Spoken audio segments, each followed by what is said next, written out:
aqui fazendo um vídeo com a câmera HD. Olha só a definição, meu amigo. Fica aqui na frente, Alice, para ver o nome do boné. Olha aí, o nome do boné define bastante a cara do sujeito. Tá vendo? Até os pelos da barba o cara consegue enxergar com essa câmera. Coisa que a outra você não consegue enxergar, tá vendo? Aquele preço lá em cima. Aquele preço lá consegue definir bem. Coisa que a câmera analógica não consegue. Pela analógica, esse é analógico. Agora coloca uma analógica aí, Edson. Olha a diferença. Ó, essa aqui já não consegue ver tão bem os pelos. Vamos ver o preço lá. Cadê o preço? Não tô nem vendo. Nem preço tem nada. É, não consegue nem enxergar o preço. Ó. Olha aqui. É, ó, fica borrado.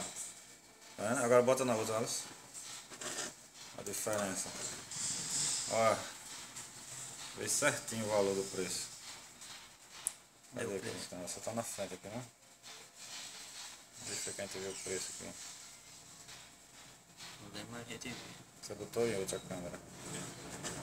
Botou em outra. Isso aqui, pai. É. Vendo? Olha só a diferença da HD, meu amigo.